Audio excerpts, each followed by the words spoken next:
सांगली जिल्ह्यातील शेतकऱ्यांना न्याय द्या, अन्यथा आगामी निवडणुकीवर बहिष्कार टाकू असा इशारा देत शेतकऱ्यांनी सलग दुसऱ्या दिवशीही आंदोलन सुरूच ठेवले। मिरज विधानसभा क्षेत्राचे भाजप नेते मोहन वनखंडे यांनी सांगलीच्या जिल्हाधिकारी कार्यालयासमोर सुरू असलेल्या आंदोलनस्थळी भेट देऊन मिरज तालुक्यातील शेतकऱ्यांचे प्रश्न पावसाळी अधिवेशनात मुख्यमंत्री यांच्याकडे पाठपुरावा करून शेतकऱ्यांचे विविध प्रश्न सोडविण्यासाठी प्रयत्न करणार असल्याची माहिती यावेळी सांगितली। यावेळी शेतकऱ्यांनी आमच्या मागण्या जोपर्यंत मान्य होणार नाहीत तोपर्यंत हे आंदोलन असेच सुरू ठेवू आणि येणाऱ्या आगामी निवडणुकीवर सर्व शेतकरी एकत्रित येऊन बहिष्कार घालू असा इशाराही देण्यात आला।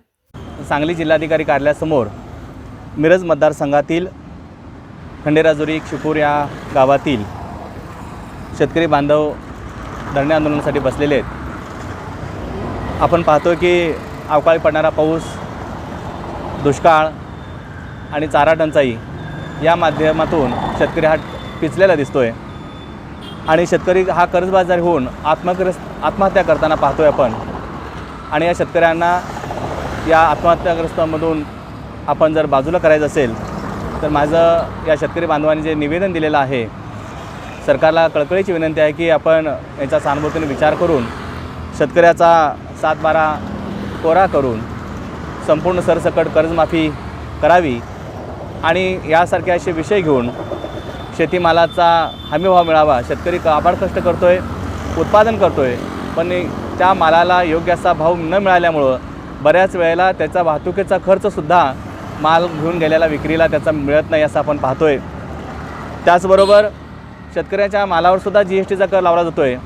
ती 16%, 18% अशी कर्ज GST वसूल होतो आहे आणि शेतकऱ्यांना वर्षाला 6,000, 12,000 अशी मदत मिळते।